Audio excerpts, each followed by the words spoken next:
আমরা আছি এখন রতনপুর কদমতলি আছি, জাস্ট জালমুড়ি খাওয়ার জন্য আসছি এখানে।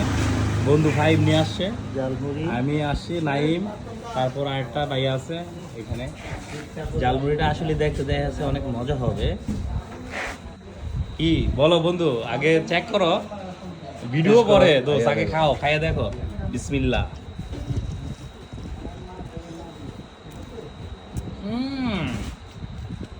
দোস্ত খাইয়ে দেখ, আসলে অনেক টেস্ট। না খাইয়েই খালি ইয়া আমি তো খাইছি। বিসমিল্লাহ। জায়গাটার অ্যাড্রেসটা বলো বন্ধু। হচ্ছে তোমার রতনপুর মসজিদের পাশে, বললে যে কেউ নিয়ে আসবে। কিন্তু এখানের পরিবেশটা ততটা সুন্দর না, এখানে কাঠ টাক লার্গি আছে, যে পরিবেশে যেরকম খাবার মজা অনেক টেস্ট। নাইম বলো। বললাম, যে পরিবেশে যেরকম, কিন্তু খাবারটা অনেক টেস্টফুল।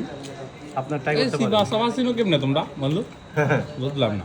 আমাদের কাজই যেখানে ফুড মানে স্বাদ, ওইখানে আমরা যাই। ও আচ্ছা, তাই নাকি বন্ধু? খাও, এই আস্তে আস্তে খাও।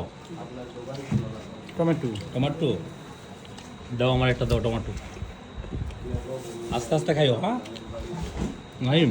তুমি খানা পাইবে আর তাড়াহুড়ো অনেক করো খানা, না। এখানে অনেক খানা আছে, তুমি খানা ভাইয়া পাইবে। কিরকম খানা? হ্যাঁ, ভালো।